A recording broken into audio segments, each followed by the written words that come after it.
दोस्तों, आज की वीडियो आप सभी के लिए, हम सभी के लिए बहुत महत्वपूर्ण है।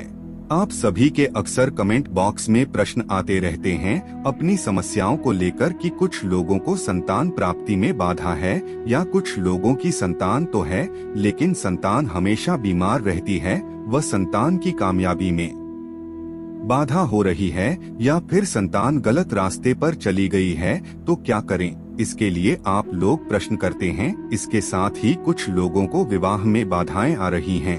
बात चाहे जीवन साथी की कामना की हो, लेकिन जीवन साथी की कामना पूर्ण होने में भी कई तरह की बाधाएं आ रही हैं। तो इस बारे में भी आप लोगों के प्रश्न आते हैं और धन से संबंधित समस्याओं के लिए भी प्रश्न आते हैं कि धन का अभाव है, धन आता है लेकिन टिकता नहीं है, कर्ज से घिरे हुए हैं, क्या करें? व्यापार और नौकरी में समस्या है तो क्या करें? भाग्य का साथ नहीं मिलता है। यह प्रश्न बहुत अधिक आता है कि भाग्य का साथ नहीं मिलता है। हम बहुत कुछ कर रहे हैं, पूजा पाठ भी करते हैं, व मंत्र जप भी करते हैं। आप जो भी उपाय हमें बताते हो हम वो भी करने का प्रयास करते हैं, लेकिन फिर भी भाग्य में किसी भी प्रकार का बदलाव नहीं हो रहा है। तो क्या करना चाहिए? तो आज हम जानेंगे कि भाग्य में बदलाव कैसे किया जा सकता है और जो भी हमारी कामना है उसे पूर्ण करने में जो बाधा आ रही है उस बाधा को कैसे दूर किया जाए। समस्त जानकारी आज के वीडियो में देने वाला हूँ और बहुत ही आसान, बहुत ही सरलता से किए जाने वाले उपाय भी आपसे शेयर करने वाला हूँ।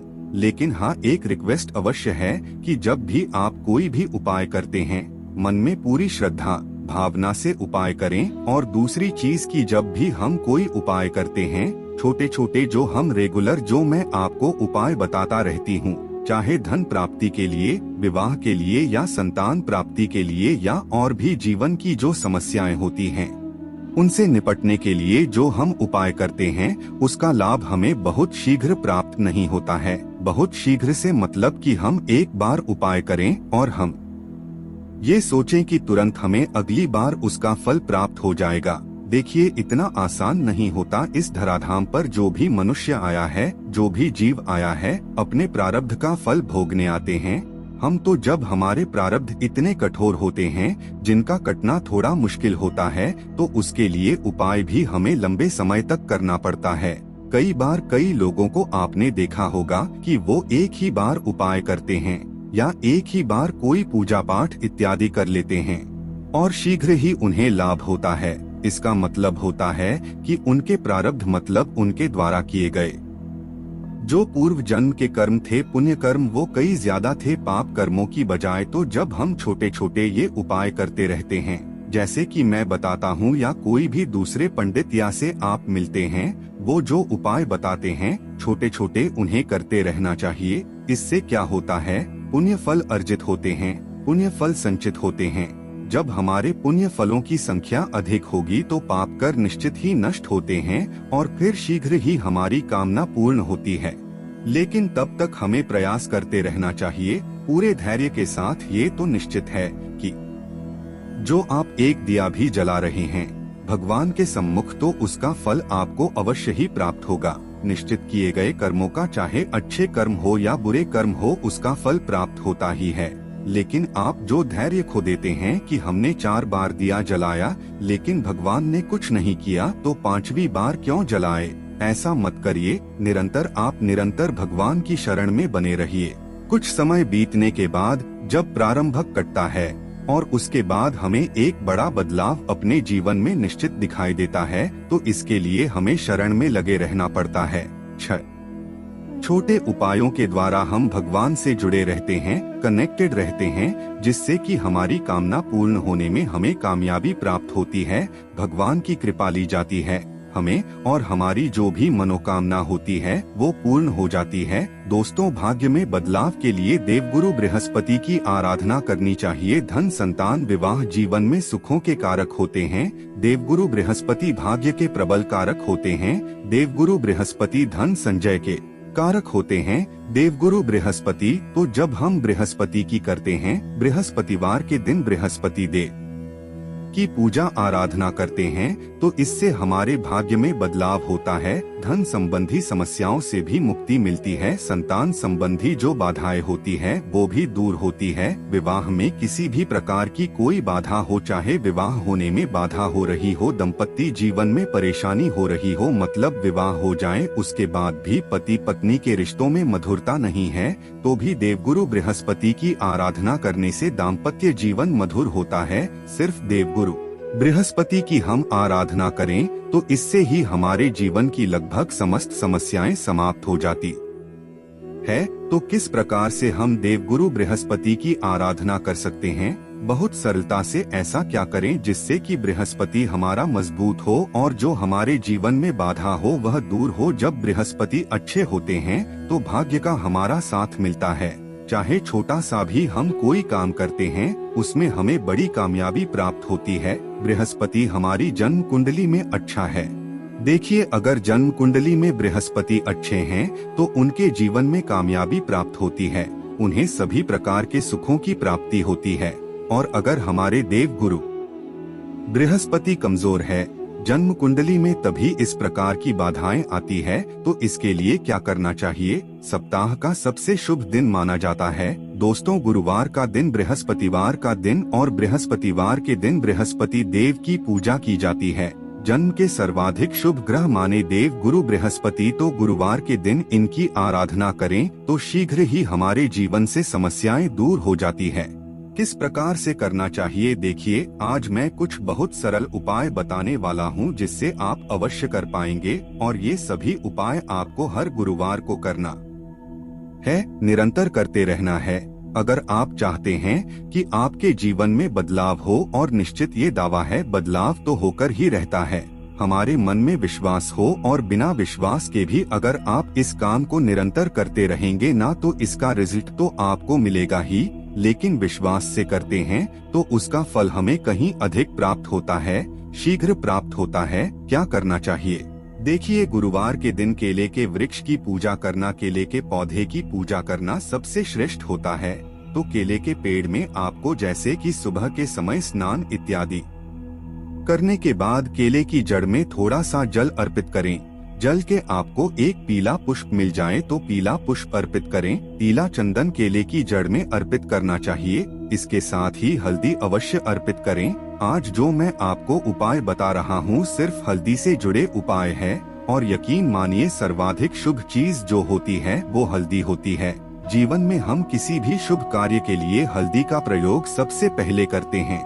तो आज की वीडियो जीवन में शुभता लाने वाली है। किसी प्रकार की आपकी समस्या हो, उस समस्या से छुटकारा दिलाने वाली है, क्योंकि हम सभी शुभ चीजों का प्रयोग एक ही शुभ दिन में कर रहे हैं। जैसे कि सर्वाधिक शुभ दिन गुरुवार, सर्वाधिक शुभ ग्रह बृहस्पति और सर्वाधिक शुभ चीज हल्दी, जिसका प्रयोग हम करेंगे और जीवन को शुभ बनाएंगे। तो कैसे करेंगे? केले के पेड़ में आपको हर गुरुवार को हल्दी अवश्य अर्पित करना है, मतलब जल अर्पित कीजिए, पुष्प अर्पित कीजिए, पीला चंदन अर्पित कीजिए। इसके ही थोड़ी सी हल्दी केले की जड़ में अर्पित कीजिए। हल्दी का पाउडर रखिए और केले की जड़ में अर्पित कीजिए। वहाँ शुद्ध घी का दीपक जलाकर प्रार्थना कीजिए बृहस्पति देव से, भगवान श्री विष्णु से आपके जीवन में जो भी समस्याएं हैं उस समस्या से मुक्ति पाने के लिए प्रार्थना कीजिए। इसके साथ ही केले के पेड़ की आप परिक्रमा कर सकते हैं, 4 परिक्रमा कर सकते हैं। समय हो तो परिक्रमा कर सकते हैं। अच्छा, कई लोगों के प्रश्न आते हैं, परिक्रमा करने की जगह नहीं है। जहाँ पर भी पौधा रखा है, चाहे तुलसी का या फिर केले का पौधा या फिर पीपल का पौधा, तो किस प्रकार से परिक्रमा करें? जहाँ आप खड़े हैं, जहाँ से आपने जल दिया है, पूर्वाभिमुख होकर हमें जल देना चाहिए। मतलब पूर्व दिशा की तरफ आपका मुख हो, और आप अकेले में या फिर पीपल में भी जल देते हैं तो पूर्व की तरफ ही मुक्त करके जल देना चाहिए। और इसके साथ ही तुलसी में भी जब हम जल देते हैं तो हमारा मुख पूर्व की तरफ ही होना चाहिए। पूजा पाठ कोई भी शुभ कार्य करते समय अगर हमारा मुख पूर्व दिशा की तरफ हो तो बहुत ही श्रेष्ठ माना जाता है। तो जब आप जल दे रहे हैं उसी स्थान पर आपको क्लॉकवाइज 4 बार 7 बार जितना भी परिक्रमा करना चाहते हैं घूम सकते हैं। जैसे कि हम सूर्य देव की परिक्रमा करके एक ही जगह पर घूमते हैं, उसी प्रकार से पौधे की परिक्रमा भी आप कर सकते हैं। एक ही पर ब्लॉक वाइज परिक्रमा करनी चाहिए। हमें तो ये ध्यान रखें तो केले के पेड़ में हल्दी अर्पित करनी है। इसके साथ ही गुरुवार के दिन श्री हरि विष्णु की पूजा करनी चाहिए। श्री हरि विष्णु की पूजा करने से बृहस्पति ठीक होते हैं।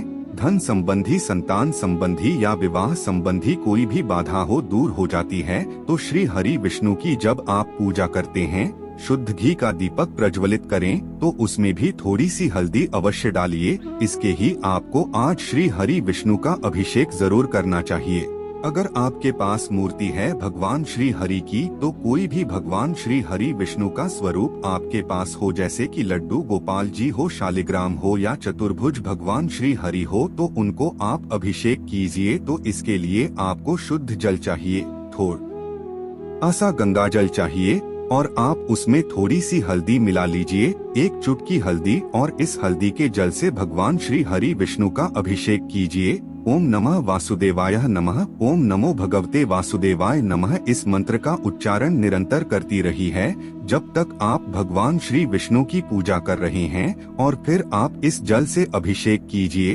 तुलसी के 5 पत्ते आपको लेने हैं और उन सभी पत्तों पर हल्दी का तिलक लगाना है। भगवान श्री हरि विष्णु को अर्पित करना है।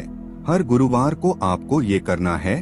तुलसी के पत्तों का क्या करें, आपका प्रश्न आ सकता है।